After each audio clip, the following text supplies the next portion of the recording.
Going to do something different this morning. Going to do something a tad bit different. So we are. So if you're game, we are going to talk about the soil, not the soul, but the soil in your life. If you're game, we're going to talk about the soil in your life. So it's Thursday. Morning, Beck. If that's okay. Have a terrible habit of shortening people's names. Top of the morning to you. Great to have you here. We're going to do something different. We're going to experiment. We're going to use your imagination. Too early in the morning for that, Kev. Well, so this might not be your cup of tea. So if this is not your cup of tea, no stress here. This is a place you come to shed the shame, not to come on a guilt trip. So I would love it to, hopefully you're able to see my screen on Facebook and some of the other socials. Wonderful, Rebecca, wonderful. Top of the morning to you, Jacob. We're going to check out what type of soil you have in your life. Not what type of soul, but what type of soil that you have in your life. And we're going to do that by just using your imagination. All right? We're going to use your imagination. So, first thing I want to do, though, is I want to read to you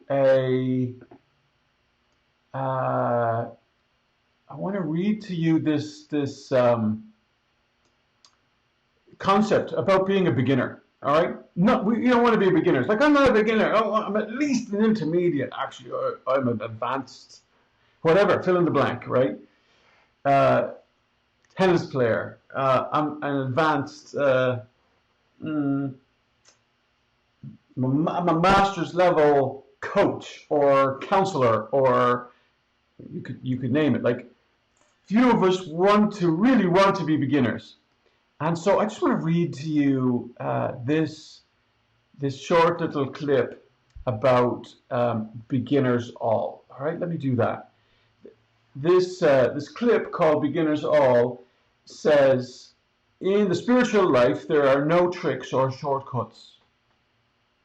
One can't begin to face the real difficulties of following Jesus unless one is perfectly content to be a beginner and really experience oneself as one who knows little or nothing and has a desperate need to learn the bare rudiments. Those who think they know from the beginning never, in fact, come to know anything. We do not want to be beginners, but let us be convinced of the fact that we will never be anything else but beginners all our lives. A few verses: James 4:6, Proverbs 1:5, 9:9, Romans 15:4. When you are committed to being a beginner, you're open to receive. You're not closed. You're not shut down. You're open. And so I just want to encourage you with that. I want to encourage you with that thought. And want to say, welcome to being a beginner. Welcome to being a beginner. But let me just dive in. Right, this kind of imagination track that we're going to go down for a few minutes. Right. In Europe, it's 5 hours ahead. You should be well awake at this stage. Right. We're familiar. We've heard the story of the sower and the seed, and he throws the seed on different types of ground, different types of soil. And what I'm asking you this morning is, as we enter this story together, I want to ask you, what type of soil is in your life? All right. So we're doing an experiment. We're going to try this. We're going to try to stretch our imagination. We're trying to answer the question: if I'm a sower, good morning, sis. Great to have you. we're going to try to answer the question, what's the soil like in my life? There's thousands of seeds of God's love coming our way every day. I really believe that. Yes, he's demonstrated this love once and for all on the cross when he paid the ultimate sacrifice for you and for me. But he's sending seeds of love every day in our lives. A lot of the times we don't see them, we're not aware of them. Sometimes we're not looking for them. And so I want us to just to loosen our normal interpretation of this passage and just use your imagination with me, and we're going to jump in to Matthew 13 and to right in the beginning, right? It was a day where Jesus leaves the house, and he's sitting by the sea, and then a large crowd comes and gathers around him, and so he gets into a boat and he sits down, and then the whole crowd is standing on the beach, right? And so first step, and I think I can share my screen at least on the old Facebook. First step in the imagination station, right, is I want you to imagine yourself on the beach. Jesus is out in a boat, big crowd gathering around. I want you to imagine yourself on the beach in the midst of this crowd, seeing Jesus in the boat. I want to ask you, what are you aware of that's around you or even within you? Which of your senses are most engaged? And yes, I want you to let me know in the chat. All right? So the first question is, place self in the setting. And the setting is, you're on the beach, Jesus is in the boat, he's looking back to the beach, you're part of the crowd. What are you sensing? Which of your senses is most engaged? Senses. You're in the middle of a crowd. And Jesus is either talking or he's just about to get ready to talk. There's kind of a rumble going on around it. Right? So that's my question for you. Okay?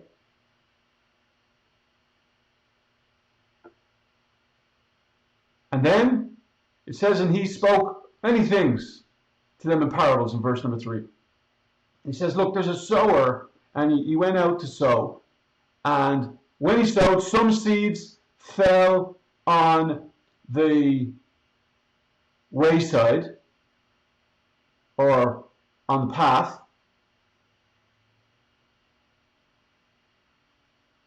And the fowls or the birds came and they ate them all up.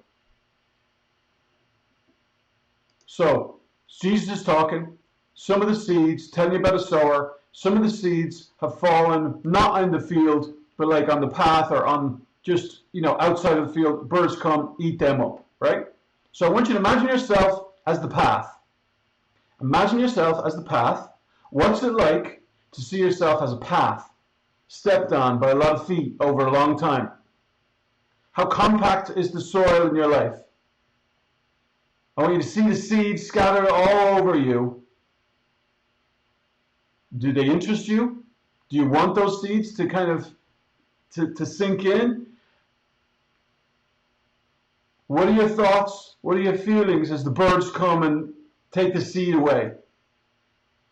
What do you imagine the sower thinks or feels while he's watching this happen? I mean, his purpose really is to sow the seed, and the seed would take root, and that a harvest, if you like, would come. What part of your life is like the path? Maybe preventing the seeds of God's love from kind of sinking in to the core of who you are. We're doing an experiment. We're trying to use our imaginations. Some of us are brilliant at this. Some of us haven't used our imaginations in a long time. Imagine yourself, number 2, imagine yourself as, and I'm going to show you this, imagine yourself as the path. What's it like? Being like a path when the seeds can't enter you, can't sink in, can't receive them. What's it like is the question. Is it frustrating? Are you wanting the seeds of God's love to sink in? I mean, there have been people in our lives that, have told us, I love you. I really, really care about you. And at times we're just numb. We're numb to it. And sometimes it's nothing to do with them, gang. Sometimes it's nothing to do. Yeah, man. Sometimes we're closed. Yeah, we've been hurt by too many other people, right? It's not that this person in front of us has done anything. Sometimes our hearts are hard, and it's not because we're cold and callous and uncaring, but they're hard because we felt like we have to harden them to protect ourselves, to survive.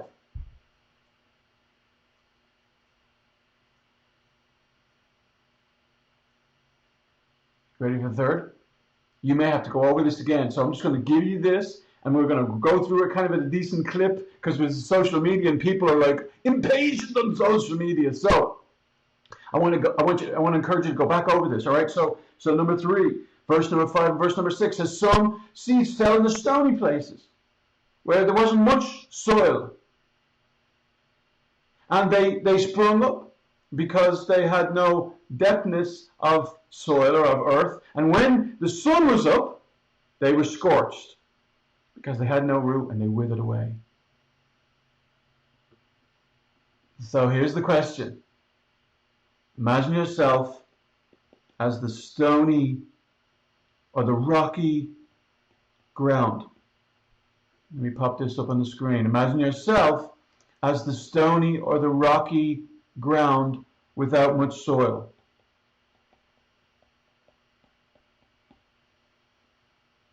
Can you feel the rocks inside? How deep or close are they to the surface in your life? Notice the seeds springing up kind of quickly. Watch the new growth. Watch the new growth withering in the sun's heat. And then let me ask you, what is it? What is it that's having difficulty getting deeply rooted in your life? What is it that's having difficulty getting deeply rooted in your life?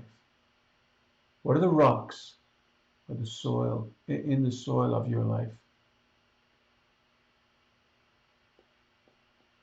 What are the rocks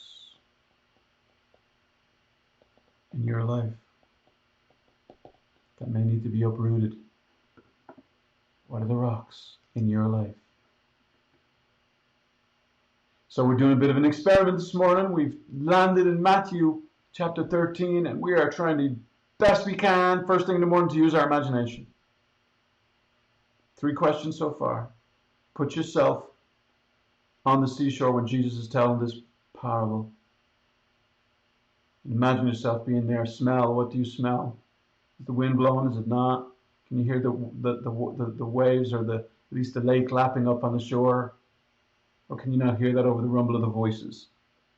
Jesus talks about a farmer sowing seeds, and he said some fall on the path, on the wayside. So the question is, if your life was that path, what's that like? What's that like, not being able to receive the seeds of God's love into your life? What's that like for you, is the question. The next question is, what is it like, or what would it be like if your life was like the rocky ground? The rocky ground. And that there's rocks kind of hindering depth, hindering truth kind of sinking deep into you. What are those rocks? That's my question for you. What might those rocks be in people's lives? So this is not necessarily a personal confession, at least publicly on Facebook or Instagram or wherever else we are.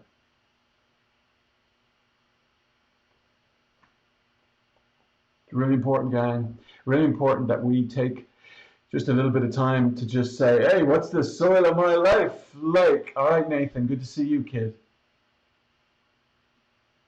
What's the soil of my life like? Am I like the path that's that's been walked on by a lot of people, and it's kind of hardened, and it's difficult for the seeds to sink in? Or is my life full of rocks? What are those rocks? What might need to be discarded, and some topsoil at least kind of put on the on in my life, so that I can receive love, so that I can receive attention, so that I can receive affirmation, so that I can receive. I mean, what? I don't know what God's looking to send your way right now. Some of you are saying, I need rest, man. I relate to the rocks. I relate to having experienced so many beautiful things, and yet for some reason it doesn't stick for me. It doesn't last for me. And I've been frustrated by it for a long time, and I don't get it really, fully. I just want to plant these seeds in your life this morning. And I want to encourage you to continue to just let God bring clarity, as the day goes on. Let me go to number 4, all right? Verse 7 says, look, some seeds fell among thorns, and the thorns sprung up and choked them. Holy cow. Imagine yourself as the thorny ground, right? So imagine yourself as the thorny ground. And so as the thorny ground, what are thorny plants like? You feel the prickles? What are the thorns in your life maybe protecting you from? What would you name the thorns possibly in your life? What does it feel like to be that kind of ground that has thorns? Sometimes I've been accused of being a little prickly. What are they in your life?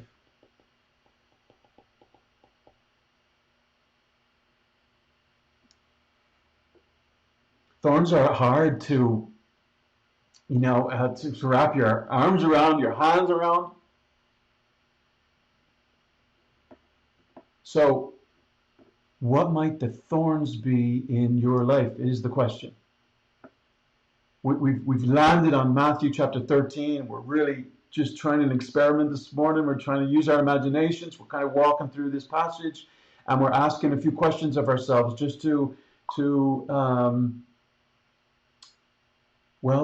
say what type of soil do we have? Yeah, what's it like being a path, if that fits for you, like, and feeling there's a hardness there, from the seeds of love or life, or goodness kind of sinking in. What's causing you to be hard? Is it that people have walked all over you for a long time and you've kind of let that happen? I don't know.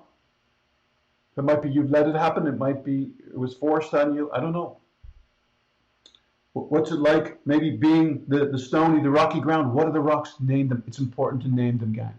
It's important to name what the rocks might be that are hindering you from receiving all that God has for you. And third, what might it be like being the thorny ground? What might it be like being the thorny ground? And what might be some of the thorns in your life? And it could be a lot of things. Thanks, Jacob, for saying, look, for me, I'll be honest, it's alcohol. For others, it's food. For others, it's pride. For others, it's work. For others, it's just money. There's nothing wrong with money. Can we just say that, right? It's the love of money. It's the elevation of money above all else, right? Some that's a thorn maybe, or it's a rock maybe in their life, and they need to adjust their priorities, right? I don't know what it might be for you. For me, at the time, it was a person, right? Another created being that I needed to surrender, and then needed to see that life and love and leadership and fulfillment and wholeness comes directly from our Maker, not from any person or place or possession or power or prestige. I can't think of any more P's.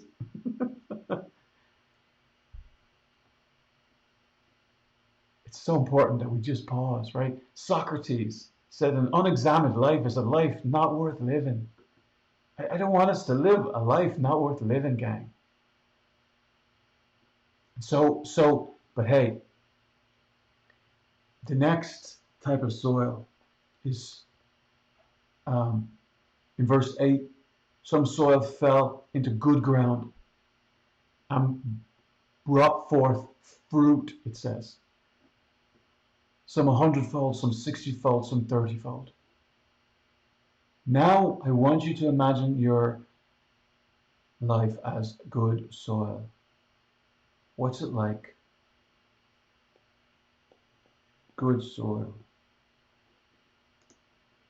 What's it like having good soil in your life? It's healthy. You can smell it. Can you smell it? Can you smell what good soil, fresh soil, turned over soil, tilled soil? My father grew up in Monaghan, 2 miles from the northern border in the south of Ireland, but just right close to Northern Ireland. And anytime we would go to Monaghan, to where he grew up, you could smell it before you could get there. My father would always say, Kevin, it's good for your nostrils, son. It's good for your nostrils. Take a good breath in. Oh, I hated that smell. I've grown up a little since then. I kind of have an appreciation that some things that may be good for you might smell terrible. But truth, it was mixed with a bit of manure and probably something else. Fresh soil smells good. What makes soil healthy? Any ideas? What makes the soil of our lives healthy? Let me know if you have a thought. Please. What makes the soil good? What makes it healthy? See the richness in your mind's eye. Feel the texture. Smell its freshness. Welcome, Pete. We've been doing an experiment this morning. We kind of landed in a passage, Matthew 13. It's a story of Jesus kind of being in a boat, out on a lake, and he's telling the story of a farmer sowing some seed, and he's asking, well, he's telling the story of the farmer, spreading the seed, and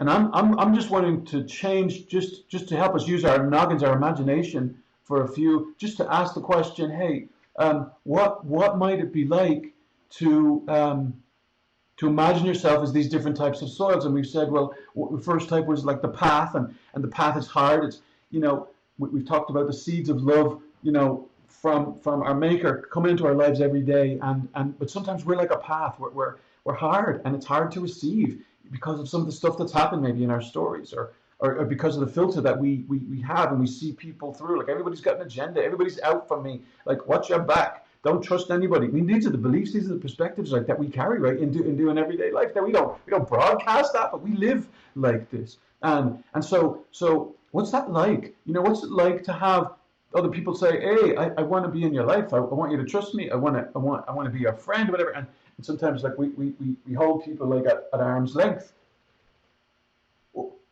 If not the path for you, if that's not relatable, what about the stony ground, the rocky ground? Rocks stop the seeds from really getting deep into the soil and having good roots, right? What might be the rocks in your life? What might be in the way from you receiving seeds of goodness, of wholeness, of fulfillment, of peace, of satisfaction, right? Of purpose?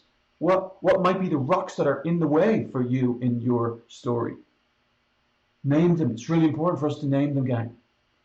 And right now, what might be the thorns, right? It's a different type of soil. What might be the thorns in your life that are prickly, and protective for sure, right? What might they be, and that choke again the goodness of the seeds that have a harvest, have fruit for you, right? I know I'm asking you to go to where we don't normally ask these questions, but it's really good to pause. It's really good to ask these questions. Socrates earlier we said a life that's not evaluated is a life not worth living. And so we have a choice. Do you want to live like unaware and clueless, kind of stumbling into one day or to the next, or do you want to live with purpose? Do you want to live with the right perspective? Do you want to live heading in the direction that's going to end you up in the destination that is yes for you? You know, like it's like yes. You know when you I don't know. Like sometimes it's a meal and and the food is like so good. It's like, oh, it's so good. You know. Sometimes it's an experience. It's like, oh, can we just freeze frame this moment? Can we just like could we just I think could we just take a pic and just freeze frame? Like I've been told too many times in my life.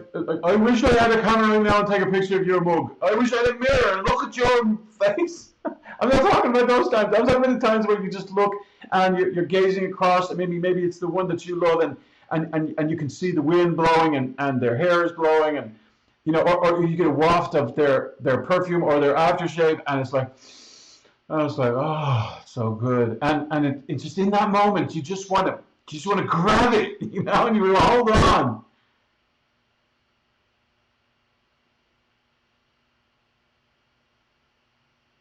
Hardness stops you from having more of those moments. Not tilling the soil of our lives stops us from receiving the beauty of those magical moments, I call them. Rocks in the soil of our lives that need to be uprooted and kind of gotten out of there. Like my father-in-law, the other day we were up, it was Mother's Day, and so we dropped off a gift or whatever, and so we so he says to me, I have a sinkhole out my backyard. Sinkhole? Yeah, sinkhole. How'd you have a sinkhole? The blasted builders chucked a lot of rocks and muck and junk and rubbish into the back left corner, and after a while the soil on the top kind of settles, and it just fell in. It just fell in. It just fell in. Sometimes in our lives, like we reap what we sow, gang. We reap what we sow. It's just a fact of life. What are you sowing? What are you sowing?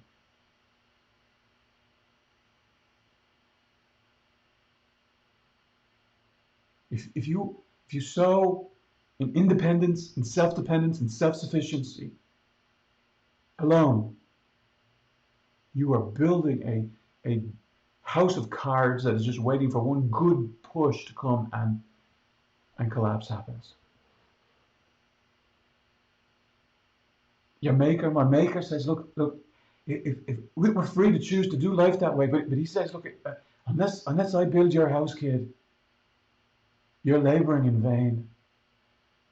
Let me help you build it. Talked to a fellow the other day. He said for the longest time, man, I tried to do the best I could to try to make it all work. My career, my marriage, my family. And he said, man, I just kind of gave up in the parenting department, he said, and I just became passive. And that didn't work, he said, and I tried to please everybody in the career kind of path, and that definitely didn't work. I was absolutely just wrung out, he said. And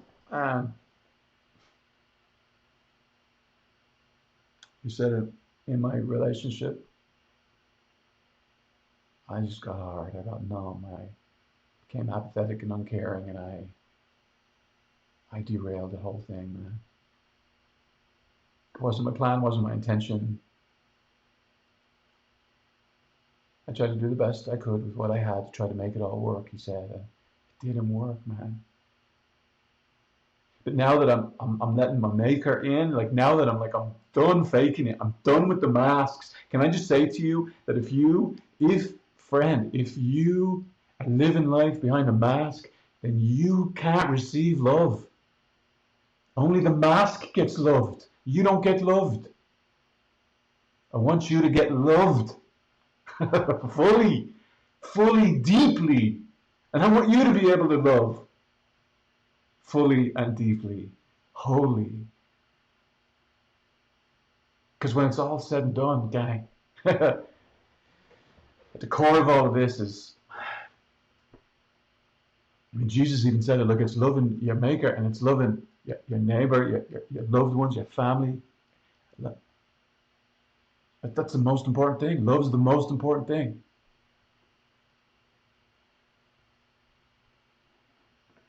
That was a little rabbit trail there, but I think it was a good one.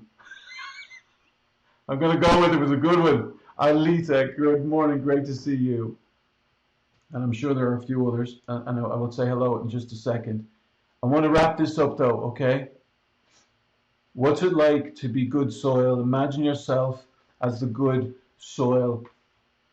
Healthy, fresh, like ready to receive. How does it feel to be good soil? Seeds of love falling into you. What happens to them, you know? What happens to them? In some respects, the seed, it's got to die. It's got to be broken so that life can come forth in it. So many of us refuse to be broken so that greater life can come from us. We're terrified. We have a phrase that we use, beautifully broken. You know some people who are broken, they're not beautiful, they're bitter. And the difference between experiencing brokenness that leads to beauty or brokenness that leads to bitterness is whether you choose to surrender or you choose to release, you choose to forgive. Forgiveness is God's gift to you, for you, first and foremost. Primarily it's for you. Jesus, when he hung on that cross and said, Father, forgive them, they haven't a continental clue what they're doing to me. That's the Irish version. Maybe that's just Kevin's version. They are clueless. I want to batter them. But, God, would you just forgive them? Forgive them. I don't want to take this junk to heaven with me. Jesus modeled forgiveness is for you first. They weren't asking for his forgiveness. It's his gift to you, man. There's so much power. We'll talk about forgiveness another day.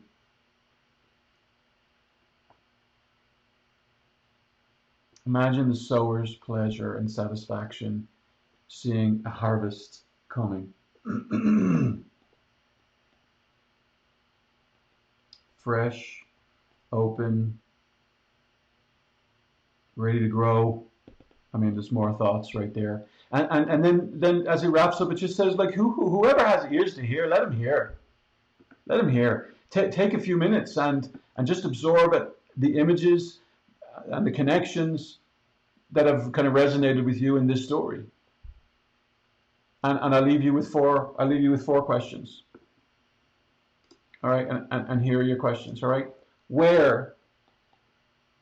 4 Q's. Where do I need God's plowing grace? Where do I need God's plowing grace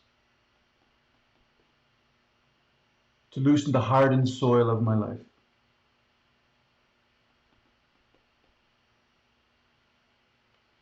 To loosen the hardened soil of my life. That's number 1.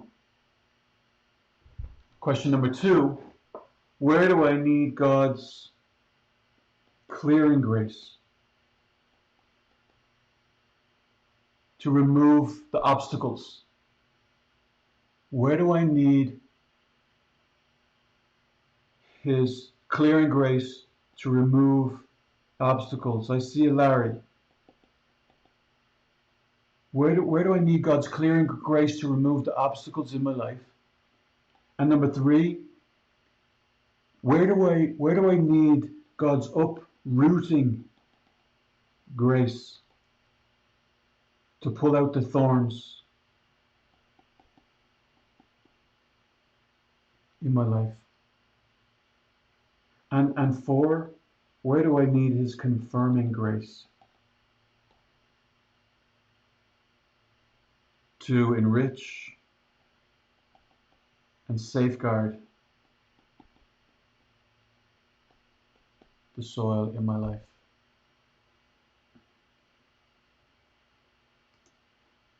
Four questions. Hey, if you're popping into this at the end, hey Ash, so good to have you too, sis. If you're popping into this at the end on Facebook on Kevin Daly Live Love Lead, I have shared just a white screen whiteboard and written in the questions and for you to kind of, it's kind of like a, dare I say, a devotional, but it's a reflective exercise. It's a contemplative exercise. You have a maker who is sending seeds of love into your life every single day. I don't want you to miss them. I simply don't want you to miss them. And in order for us not to miss them, in order for us to really receive them, for them to take root and have the effect that he, out of love, is sending them to receive, what needs to happen is that I need to be reflective. I need to pause for a second and just ask the question, like, what's going on underneath the surface? Like, what what needs to be tilled to loosen up the hardness, in me, like sometimes Dad has told me, dude, there's just no point in talking to you right now. You're not open. You're like a brick. Can you imagine that? Your Irish brother like a brick? There are times when we're open, there are times when we're not open. What area of you right now may need to be tilled? Or it's maybe not that. Maybe you're not hard right now. You're like, I'm raring to go, ready. Maybe it's that they're just, look, there's some things. You're so welcome, Rebecca. There's some things that I just need to remove. I need to process. I need to get out of the way. There's some thorns that are prickly. I'm prickly in these areas, in these departments, and I need to invite Jesus to get those thorns out of there. I don't know what it is for you, but I want to say this. In 30 minutes, you will have taken time to do an exercise that is worth 30 hours in 30 minutes. And we took a few detours along the way. Hey, will you do me a favor? Will you just write, what's a nugget that resonated with you? What's something that you can take away? Just write it in the comments. Here's something that resonated with me. Jacob, I see that it's really important to surround ourselves with good people. Yeah, yes, it is. What did my granny Kelly used to say? Bad company corrupts good morals, Kevin. It's true. The girl was quoting the scriptures.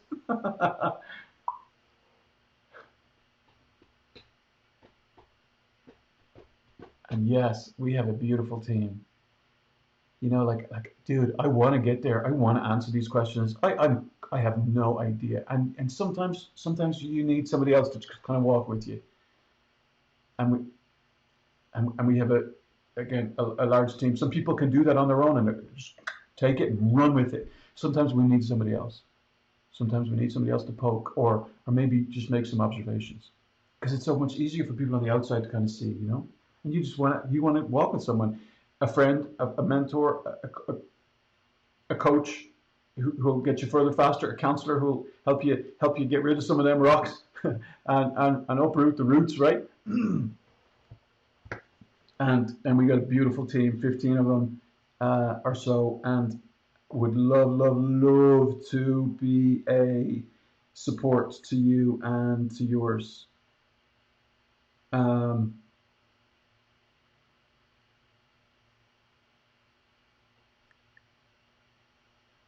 Yeah.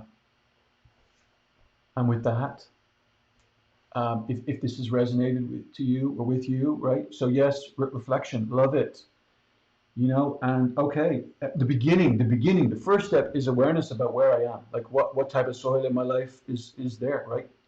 That's the beginning. It's beautiful. It's like if you're not aware of like where you are, you can't know like again the direction that you need to head in because you don't even know where you are. So knowing where you are is the beginning, and then making a choice like, do you want to move? And you don't have to move. You don't have to move. Can I just tell you what most of the time happens in most people's lives to help them kind of get motivated to move? Pain, or just being sick and tired of being sick and tired and stuck in the same place. Like this is it. This is it. This all I've done, all I've given, all I've invested, all the blood, sweat, and tears, and this is where I am? No. Pain's a powerful motivator. Not the only motivator. Sometimes there are positive pullers, and sometimes there are negative kind of pullers, motivators, right? Sometimes it's the stick, and sometimes it's the carrot.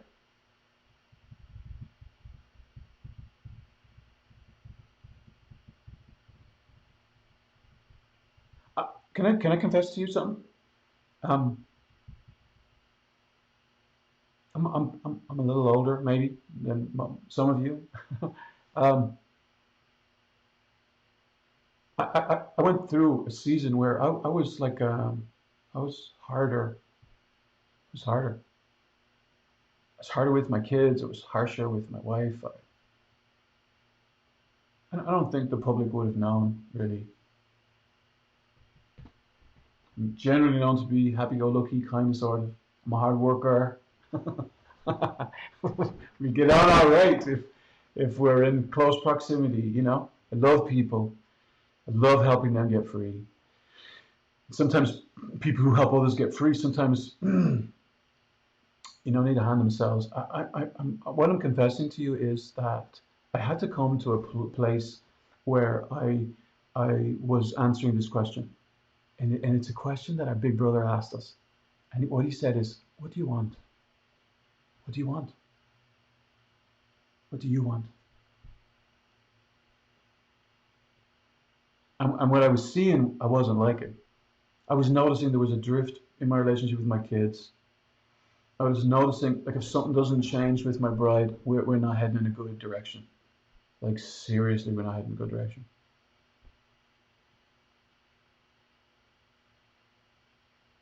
And I didn't know the answer.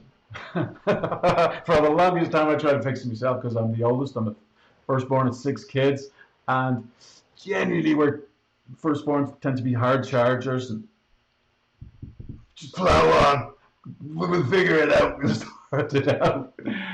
And then when you're a coach and a counselor and for a profession, Lord have mercy, I think our skulls are just a little thicker. God needed a little bit thicker 2x4, if you know what I mean, up outside my head.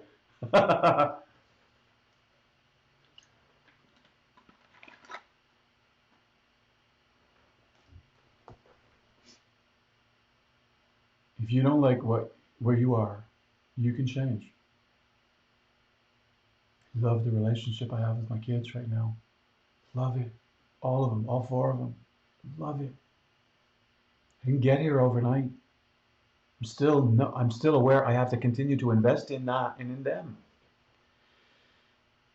I love where I am with my bride. I'm still working on it. Did you hear what I said about the thickness of my skull?